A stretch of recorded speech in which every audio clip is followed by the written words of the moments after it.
Friends, আশা করি সবাই ভালো আছেন। টেকনোলজি টিপস চ্যানেলের পক্ষ থেকে সবাইকে স্বাগতম।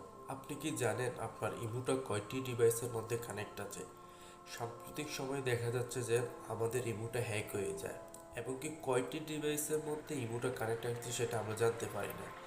তো আজকের ভিডিওতে আপনাদেরকে দেখানোর চেষ্টা করব আমাদের ইমো অ্যাকাউন্টটা কয়টি ডিভাইসের মধ্যে কানেক্ট আছে, অর্থাৎ কয়টি মোবাইলের মধ্যে আমাদের ইমোটা কানেক্ট আছে।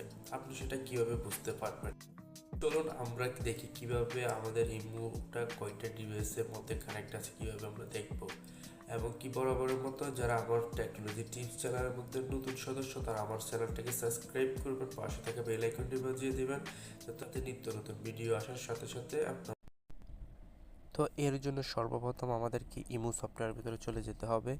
ইমো সফটওয়্যারে চলে যাওয়ার পর উপরের দিকে আপনার প্রোফাইলের উপর ক্লিক করতে হবে। প্রোফাইলের উপর ক্লিক করার পরে নিচের দিকে দেখবেন সিকিউরিটি অ্যান্ড প্রাইভেসি, এখানে ক্লিক করতে হবে। এখানে ক্লিক করার পরে আপনি দেখবেন নিচের দিকে স্ক্রল করলে পাবেন ম্যানেজ ডিভাইস, এখানে ক্লিক করবেন।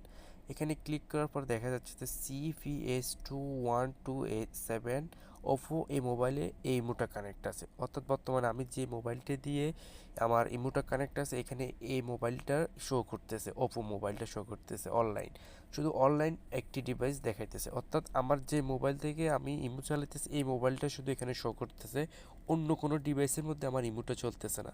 তো আপনারাও এইভাবে আপনাদের ইমোটা চেক করতে পারবেন কয়টা ডিভাইসের মধ্যে চলতেছে। যদি